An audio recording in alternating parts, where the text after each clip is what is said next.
Nous voici avec la parole. Vous avez vos Bibles? Ah, j'ai oublié de vous dire tout à l'heure, mais vous pouvez le faire tout de suite. Allez chercher un stylo. Prenez un stylo, vous allez prendre des notes, nous allons travailler ensemble. Prenez votre, je ne sais pas moi, votre carnet de bord, votre carnet secret, votre cahier, en tout cas, ou une feuille de papier. Nous avons besoin d'un stylo et d'une feuille de papier, mais bien sûr et surtout votre Bible, même si beaucoup de textes vont s'afficher à l'écran. Voilà. Je fais la lecture avec vous dans le psaume 1er. Le psaume 1er, les 6 versets, nous allons les lire maintenant. Cela s'affiche, suivez dans votre Bible ou suivez à l'écran. Heureux l'homme qui ne marche pas selon le conseil des méchants, qui ne s'arrête pas sur la voie des pécheurs, et qui ne s'assied pas en compagnie des moqueurs, mais qui trouve son plaisir dans la loi de l'Éternel, et qui la médite jour et nuit. Il est comme un arbre planté près d'un courant d'eau, qui donne son fruit en sa saison, et dont le feuillage ne se flétrit pas. Tout ce qu'il fait lui réussit. Il n'en est pas ainsi des méchants. Ils sont comme la paille que le vent dissipe. C'est pourquoi les méchants ne résistent pas au jour du jugement, ni les pécheurs dans l'assemblée des justes. Car l'Éternel connaît la voie des justes, et la voie des pécheurs mène à la ruine. Merci Seigneur. Je voudrais qu'on médite. Mon thème, mon sujet sera méditer la Bible. Le psaume 1er sera notre texte. Méditer la Bible. Nous sommes des disciples, bien-aimés. Tous. D'ailleurs, c'était bien avant le mot chrétien, le nom par lequel on appelait les premiers chrétiens, les disciples. Un disciple, c'est un élève. Nous sommes à l'école, nous sommes à l'université, la plus extraordinaire, avec toute cette bibliothèque qui est là, elle nous suffit entièrement. Alors nous allons travailler. Le processus est très simple. C'est que nous lisons, c'est une chose. Méditer, c'est un petit peu plus. C'est s'arrêter, faire travailler par des questions, je vais vous en parler, faire travailler, réfléchir, faire travailler ma petite tête, mon cœur, et tout cela pour arriver à comprendre ce que Dieu veut me dire, ce que Dieu veut te dire, mais aussi, si je le comprends, c'est pour le vivre, pour le mettre en pratique, c'est-à-dire pour obéir. Voilà le processus. Je ne lis pas simplement. Jésus dit qu'il faut comprendre la parole, sinon les oiseaux du ciel l'emportent. Sinon les ronces vont grandir en même temps que la semence et vont emporter cette parole, l'étouffer. Sinon aussi le soleil va venir la dessécher parce qu'elle n'aura pas beaucoup de racines. Enraciner la parole de Dieu en nous, ça se fait en méditant, en passant, en se posant des questions, en faisant attention à des petits détails, sans, bien sûr, ça serait un plus, mais sans avoir besoin de l'hébreu ou du grec. Bon, alors ici, nous avons ce texte. Il faut toujours se poser des questions devant un texte. J'ai ouvert ma Bible, je suis dans le psaume 1er, je me pose une question, c'est quoi? Quoi? La première question, quoi? Il y a beaucoup de textes complètement différents dans la parole de Dieu. Alors c'est quoi? Oui, vous allez répondre à un psaume. Non mais les psaumes sont tellement différents.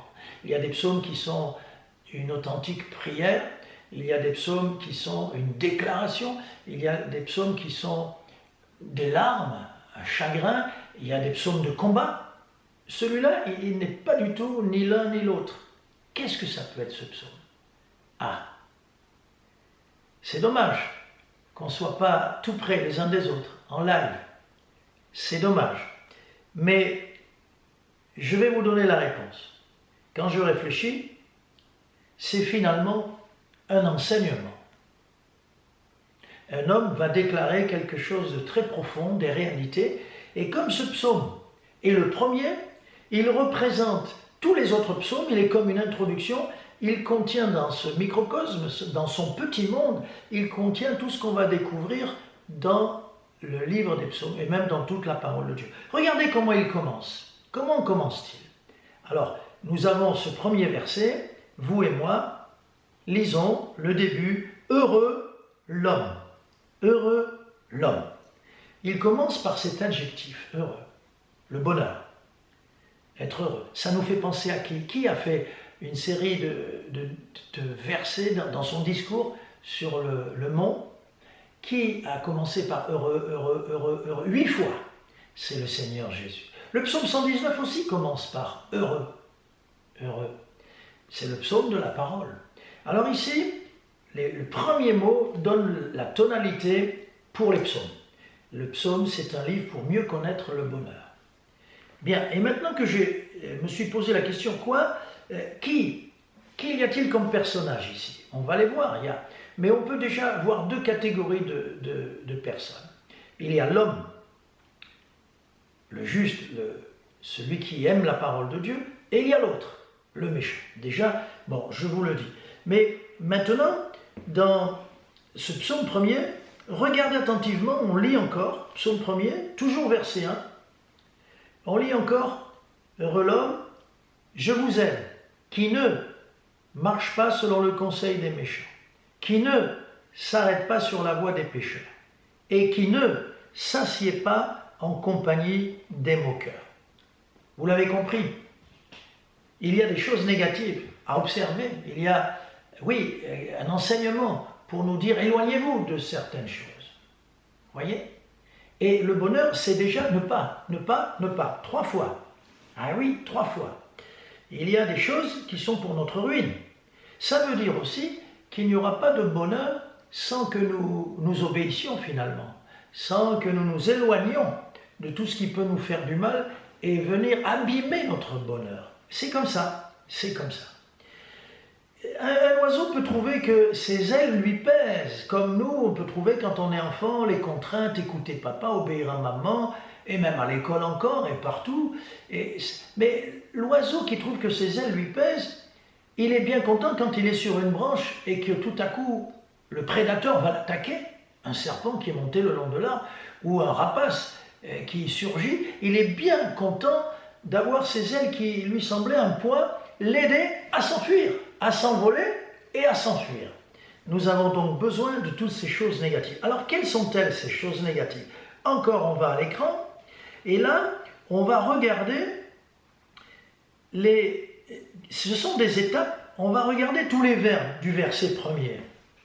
Donc, on retrouve ce verset, heureux l'homme qui ne, lisons ensemble, marche pas selon le conseil des méchants, qui ne s'arrête pas sur la voie des pécheurs, et qui ne s'assied pas en compagnie des moqueurs. Vous avez compris qu'il y a ces 3 verbes qui sont des étapes. D'abord, on peut marcher avec le méchant. C'est pas grave, mais c'est quand même le commencement des douleurs. Après, on peut s'arrêter. Ah, c'est un peu plus grave. Donc, marcher, s'arrêter, et puis, le plus grave, s'asseoir, être à son aise, faire partie de la bande, prendre plaisir, et là, le bonheur s'en est allé. Vous voyez, c'est cette progression de verbes d'action qui conduisent vers le mal. Et si on reste encore dans ce verset premier, parce qu'il faut rester dans ce verset premier, on médite, regardez comment, avec moi, comment sont appelés ceux qui font le mal. Heureux l'homme qui ne marche pas selon le conseil des méchants, qui ne s'arrête pas sur la voie des, dites-le avec moi, pécheurs, et qui ne s'assied pas en compagnie des moqueurs. Et puis vous remarquerez qu'il y a le conseil, la voie et la compagnie. Le conseil, ce que j'entends peut me faire du mal. La voie, mes pieds peuvent m'emmener vers le mal. C'est un peu plus grave parce qu'il y a une action. Et puis, nous l'avons vu, n'est-ce pas? Cette compagnie, c'est être à son aise, prendre plaisir, et là, c'est vraiment être coincé. Voilà, déjà, dans ce psaume du bonheur, Dieu qui nous avertit et qui nous dit de tout ce qui peut menacer notre bonheur. Ce sont des hommes qui véhiculent certaines choses. L'Ecclésiaste le dit, la parole de Dieu le dit, attention, certains peuvent avoir des amis pour leur malheur. Bien, 1. Deuxièmement, au verset 2, On y va, il faut le lire une première fois. Donc heureux cet homme qui ne, mais, verset 2, qui trouve son plaisir dans la loi de l'Éternel et qui la médite jour et nuit. Vous avez ce verset dans votre Bible. Il y a une expression qui est très importante, on va en parler. Mais juste avant, il y a un petit lien, ce qu'on appelle une conjonction de coordination. Ça fait la coordination entre la première partie, le verset 1 et le verset 2. Qu'est-ce qui fait la coordination? C'est ce petit « mais ». Mais, et en plus, mais, c'est aussi une conjonction qui marque l'opposition, et une opposition très forte. Il y a des choses négatives, je dois m'en éloigner en courant très vite. Mais il y a aussi ce petit « mais », l'homme qui trouve son plaisir dans la loi de l'Éternel. Il y a des choses que je dois rechercher, vers lesquelles je dois courir. Alors, ces choses sont les vraies valeurs. Nous savons où elles sont consignées. Ces choses sont bonnes pour nous. Le Seigneur nous dit dans Colossiens, attachez-vous aux choses d'en haut. Ce sont les choses éternelles. Ce ne sont pas les choses éphémères qui disparaissent. Ou des choses qui sont dans les apparences, c'est les choses réelles, profondes et vraies. Alors donc dans cette deuxième partie, dans ce verset suivant, nous avons l'attitude, vous et moi, du disciple qui doit faire tout son effort pour connaître le secret du bonheur. Et là, dans ce verset 2, il est là le mot clé, l'expression clé. Verset 2. Le verset s'affiche maintenant avec une expression qui est soulignée. Celui qui trouve son plaisir dans la loi de l'Éternel. La loi de l'Éternel. Quand le Seigneur donne ses commandements à son peuple, dans le Deutéronome, on ne va pas y aller, on restera dans ce psaume premier, il y a tellement de versets là, le Seigneur dit « Je te les ai donnés, ô mon peuple, afin que tu sois heureux. » C'est pour ton bien, c'est pour que tu sois heureux. Et il est vrai, et cela nous rassure, que quand nous avons des commandements qui ne sont pas pénibles, nous dit l'apôtre Jean, que nous avons des conseils pour éviter des écueils, pour éviter le piège, et en même temps des conseils pour réussir, pour avancer, pour être béni, nous pouvons dire que tout cela contribue à notre bonheur. Et le psalmiste, concernant donc cette loi de l'Éternel, ici le mot c'est la Torah. La Torah, ce sont les 5 premiers livres écrits par Moïse. Et dans ces premiers livres, il y a la Torah. La Torah, c'est-à-dire la loi qui a été communiquée à Moïse. Et il est descendu avec la table, les 2 tables, avec les 10 commandements, mais ensuite il a donné beaucoup de lois de la part de l'Éternel. Et c'est ce qui régit pour l'enfant de Dieu, et pour nous bien plus, parce que nous avons aussi les enseignements de Jésus, des commandements certes, mais des commandements d'amour. Vous vous souvenez, la dernière fois, je vous disais que le code de la route contient des stops, contient des sens interdits, des feux à respecter pour notre bien, et nous sommes heureux qu'il y ait un code de la route qui nous dise non, pas par là, non, stop ici, pour notre bien-être et celui de ceux qui nous entourent. Donc dans ce verset 2, nous avons cet homme qui sait que son bonheur dépend de la loi de l'Éternel. Et l'expression qui le concerne, son attitude à l'égard de cette loi, regardons ensemble, verset 2, il trouve son plaisir dans la loi de l'Éternel et il la médite jour et nuit. Il trouve son plaisir. Littéralement, il accorde de la valeur. Bien sûr, il a du plaisir, il a de la joie, mais parce qu'il accorde de la valeur. Savez-vous qu'on a des frères et sœurs dans les siècles passés, et encore aujourd'hui dans certains pays, qui sont morts parce qu'ils ont aimé la parole de Dieu plus que leur vie. Et aujourd'hui, si ce livre nous a été transmis, c'est parce que certains ont donné leur vie. Il y a du sang, non seulement le sang de Christ, qui parcourt toute la Bible, qui est annoncé et qui vient verser son sang, mais il y a eu des hommes et des femmes qui, pour nous transmettre le livre de Dieu, ont payé de leur vie en sacrifice. Il trouve son plaisir. Il aime la loi de Dieu. Et pour terminer ce verset 2, il trouve son plaisir, regardez le mot qui est souligné, et dans la loi, dans la parole, et il la médite jour et nuit. Méditer, c'est donc occuper notre temps à réfléchir, à sonder les mots. Ça permet un travail dans notre pensée. Ça permet un travail dans notre cœur.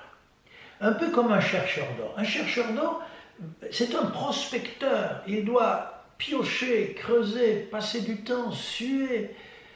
Il se donne beaucoup de peine. Parce que s'il trouvait l'or comme les cailloux, on trouve facilement les cailloux, l'or ne serait plus l'or et n'aurait pas cette valeur qu'on lui accorde et qu'on lui prête.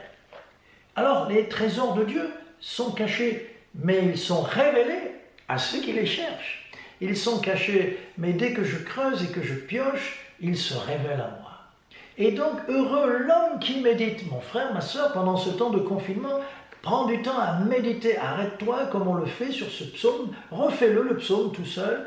Et tu vois, il trouve son plaisir dans la loi de l'Éternel. Et il la médite jour et nuit. Oui, la nuit, tu peux être réveillé et tu viens sonder, tu viens regarder, ou tu écris ce qui te parle, ce qui te marque. Fais-le sur un cahier quand un verset te parle, quand tu viens au culte, quand tu fais une lecture, quand quelqu'un prie, il est en train, en priant, de citer tel ou tel verset. Et nous, on fait ce même travail parce qu'on aime les préceptes qui sont comparés à de l'or et de l'argent dans la Bible. Ensuite, nous passons au verset 3. Le bonheur, c'est quoi? L'homme heureux, le verset 3. Lisons-le ensemble. Il est comme un arbre planté près d'un courant d'eau. On s'arrête ici sur ce début du verset 3. Quelle est l'image qui est donnée ici? Il y aura deux images. La première, c'est pour l'homme heureux. La deuxième, c'est pour l'homme mauvais. Quelle est l'image? Facile. Il est comme un arbre planté. Un arbre, c'est la végétation, c'est la nature, c'est une belle image. Parce que la sève ne se voit pas, les racines ne se voient pas. Ça, c'est l'homme heureux. Il est un arbre planté. On est venu l'apporter. Et la Bible nous dit, dans l'Épître aux Romains, que vous et moi, à 2 reprises, c'est dit, nous avons été plantés. Nous étions des oliviers sauvages. Mais le Seigneur est venu nous greffer, il nous a plantés dans le plan véritable, dans l'olivier franc qu'il est, lui, le Seigneur Jésus, et il nous a donc ainsi plantés sur lui-même, pour que nous ayons ses racines, sa sève, et que nous portions du fruit, beaucoup de fruits, du fruit qui demeure. Alors, ici, cette image, c'est l'arbre, et c'est une magnifique image, parce qu'un arbre pousse toute sa vie, jusqu'à sa mort, et un arbre pousse toujours vers en haut. N'est-ce pas une image magnifique? Nous sommes destinés à grandir, à grandir, à grandir. Attention, je n'ai pas dit à grossir et à grossir. Ensuite, quand nous faisons une lecture, et ça apparaît à l'écran, il est comme un arbre planté, où ça? Près d'un courant d'eau, qui donne son fruit en sa saison et dont le feuillage ne se flétrit pas, tout ce qu'il fait lui réussit. Le courant d'eau, c'est normal. Ce courant d'eau qui vient vraiment nous apporter la vie, c'est la parole de Dieu, c'est la présence de Dieu, le courant d'eau. Et donc, nous sommes vraiment, nous, l'arbre, au bénéfice de ce livre. C'est de l'eau qui coule, l'eau elle coule dans toute la Bible, de la Genèse à l'Apocalypse, il y a un fleuve merveilleux, il y a des ruisseaux, il y a pour nous rafraîchir, il y a de l'eau pour nous désaltérer, mais il y a aussi de l'eau pour nous donner des forces, pour nous relever. Oh, la parole de Dieu, elle est là aussi pour nous laver, qu'il est formidable le Seigneur. Et quand je reste sur ce verset 3, je continue. Il est comme un arbre planté près d'un courant d'eau qui donne son fruit en sa saison et dont le feuillage ne se flétrit pas. Le feuillage de l'enfant de Dieu, bon, c'est pas important ce qu'il y a à l'extérieur, mais on a quand même besoin du feuillage pour préserver tout le reste de l'humidité. Le feuillage, toujours vert, ça nous parle de ce que nous avons des racines, Le feuillage vert dépend des racines. Le feuillage toujours vert montre la bonne santé de l'enfant de Dieu. Le feuillage toujours vert montre que même l'année de la sécheresse, il est encore verdoyant et il porte du fruit. Et puis, bien sûr, on revient au verset 3. Il est comme un arbre planté près d'un courant d'eau qui donne son fruit en sa saison et dont le feuillage ne se flétrit pas. Tout ce qu'il fait lui réussit. Oh, vous allez dire, mais moi, tout ce que je fais, je ne le réussis pas. Attendez. Si ce que je fais, c'est conforme au plan de Dieu, si ce que je fais, c'est selon Dieu, c'est ça le vrai bonheur, par rapport à la parole de Dieu dans ma vie. Si j'accomplis la volonté de Dieu, la volonté de Dieu est bonne, agréable et parfaite. Ce que je fais de moi-même ne va pas subsister. Ce que je fais de moi-même va même être raté parfois. Mais ce que je fais de par la volonté de Dieu, c'est pour durer. C'est pour durer pour l'éternité. Ce que je fais conformément et selon Dieu, conformément à ses plans, c'est fait pour réussir. La réussite de Dieu, non pas celle des hommes. Alors nous avons là l'homme qui est heureux parce qu'il a l'approbation divine pour avoir obéi à la parole de Dieu. Ce que je fais quand j'obéis me donne de l'assurance, comme un jeune lion, et vraiment me rassure, bien-aimé. Donc on peut comprendre cette partie-là comme ça. Ce que je vais faire au nom du Seigneur, ça va réussir. Ce que je vais faire, j'ai prié, j'ai demandé, j'ai consulté sa volonté, et ce que je fais selon sa volonté me rassure, ça va marcher. C'est pas un truc, c'est pas une baguette magique, mais parce que j'obéis à celui qui veut que ça marche, que ça réussisse. Oh, quelle belle image! Un arbre, c'est ce que tu es, c'est ce que je suis. Maintenant, dans les arbres, il y a toujours des nœuds un peu partout. D'accord, mais je vous l'ai dit, c'est ce que nous sommes. Mais je vous l'ai dit, en Christ, nous poussons vers en haut et nous poussons toujours et toujours jusqu'à la fin de nos jours. En plus, nous sommes ensemble une plantation et les arbres ont besoin les uns des autres. Un arbre solitaire tient moins, résiste moins, lutte moins contre le vent, la neige, les prédateurs de toutes sortes qui sont toutes sortes de vers, etc. Pour lui, il a des ennemis. Et par contre, ensemble, une forêt résiste mieux à tout ce que je viens d'évoquer. Ça, c'est l'image de l'homme heureux. Vous êtes un arbre paisible, donnant du fruit. Alléluia. Maintenant, il y a une deuxième image et nous sommes obligés d'aller au verset 4. Il n'en est pas ainsi des méchants. Ils sont comme la paille que le vent dissipe. Voilà cette phrase. Il n'en est pas ainsi des méchants. Et l'image pour le méchant, c'est celle-ci. Ils sont comme la paille que le vent dissipe. La paille, c'est aussi de la végétation, c'est aussi un élément de la nature. Mais par opposition au méchant, ça représente par opposition, à l'arbre qui est le juste, l'homme heureux, ça représente quelque chose de différent. Parce que la paille a été coupée. C'est le résidu, c'est la tige, l'épi est au bout, mais on a récupéré l'épi parce que c'est la vie. L'épi, c'est le pain que l'on va faire, c'est la farine. Mais cette paille, elle a été coupée, elle est morte, elle est sans racines. C'est une tige sèche.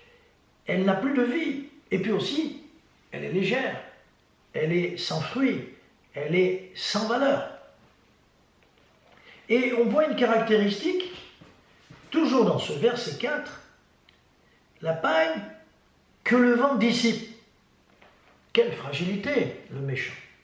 Posons-nous la question, méditons, je vous laisse méditer, je ne vous donnerai pas la réponse, parce que vous l'avez. Le vent dissipe la paille. Quelle sorte de vent au pluriel vont dissiper le méchant? Ça souffle par là, ou ça souffle par là. Et on sait très bien que le vent a toujours raison de la paille. Et que le vent l'emporte là où elle ne voudrait pas, là où elle n'avait pas pensé aller, ni même imaginer, parce qu'elle n'a pas de résistance, elle est tellement légère, elle est coupée, je vous l'ai dit, elle est morte. Et en terminant, c'est très simple, les versets 5 et 6. Alors, on lit, on a besoin de lire, on va le faire. Ce verset 5.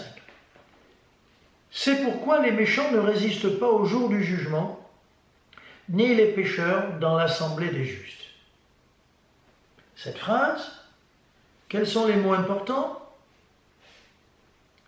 Les mots importants, ici l'expression importante, c'est les méchants ne résistent pas. N'est-ce pas? Ils ne résistent pas au jour du jugement, c'est-à-dire le méchant ne résistera pas à Dieu quand vient l'heure de Dieu, quand Dieu a jugé, va juger, ou bien devant le grand trône blanc également.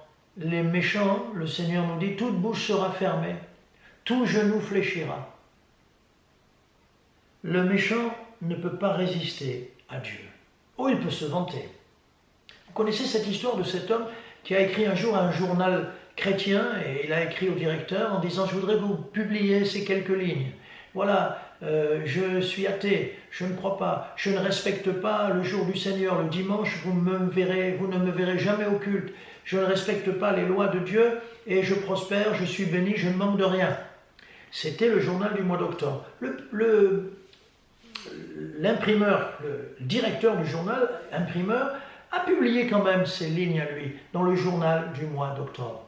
Et il met en bas, il met ce texte, ce défi qu'il lançait à Dieu, et il met en bas, nous sommes en octobre, mais Dieu ne règle pas toujours ses comptes en octobre. Ah, il faut réfléchir. Hein.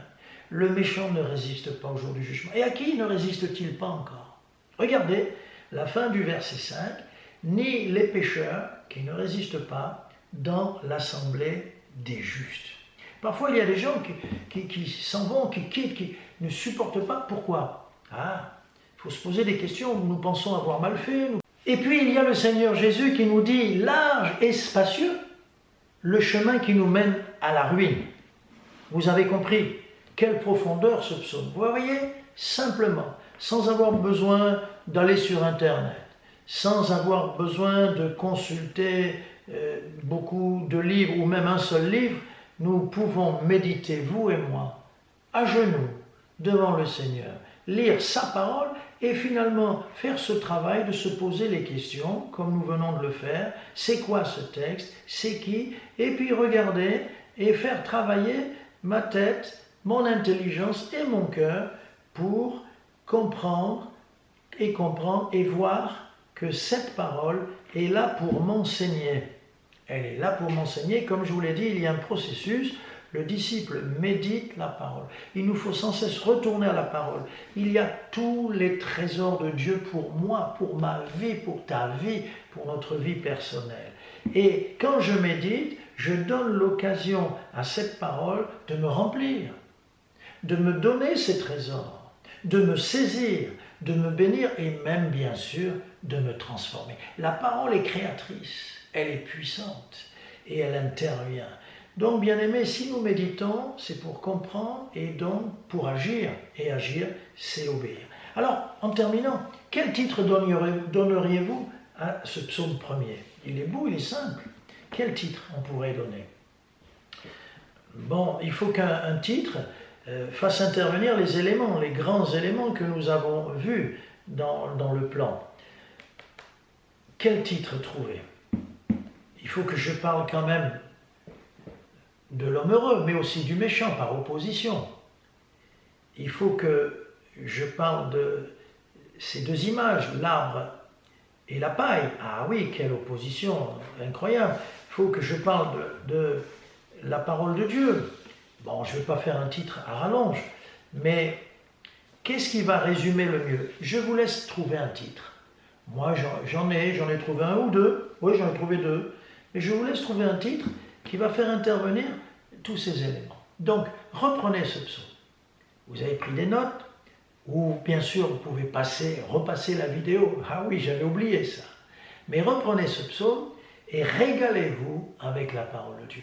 Maintenant, je vous l'ai dit dans le mail que je vous ai envoyé, aujourd'hui d'ailleurs, je vous je vous demande de faire connaître par des questions, par un retour, quelques tracas, quelques difficultés ou quelques joies à avoir médité cette parole. Et ainsi, nous pourrons reprendre l'expérience avec d'autres textes. Et vous progresserez, pour vous qui n'avez jamais appris à méditer, parce qu'il y a parmi nous des bébés dans la foi, ceux qui se sont engagés il n'y a pas longtemps, vous allez apprendre à méditer et à vous régaler, un stylo à la main, et à vous régaler avec les textes de la parole de Dieu. Nous allons prier. Alléluia. Seigneur, merci, nous sommes ton peuple et tu nous fais marcher par ta parole. Nous sommes ton peuple et tu nous parles constamment par ta parole. Elle est notre lumière sur le sentier. Elle est notre bouclier. Elle est notre épée dans les combats. Elle est notre conseiller. Elle est aussi notre divin médecin. Tu es celui qui console. Eh bien, console, dirige, conduis-nous. Merci Seigneur pour ta parole qui est éternelle. Amen. Voilà, bien-aimés de Phila, je vous dis à bientôt. N'hésitez pas à nous écrire, vous répondez aux mails et régalez-vous dans la parole de Dieu. N'oubliez pas l'étude sur Jonas aussi. Nous en sommes maintenant à la 13e étude. Que Dieu vous bénisse. Hello Phila, j'espère que vous allez bien. Nous avons beaucoup de joie de nous retrouver ensemble pour louer et glorifier le Seigneur. Merci à Ingrid d'être avec nous et ensemble nous voulons vous conduire dans un moment d'adoration. À lui soit la gloire, à lui soit l'honneur. Oh, combien qu'il est grand notre Seigneur. Chantons ensemble. Combien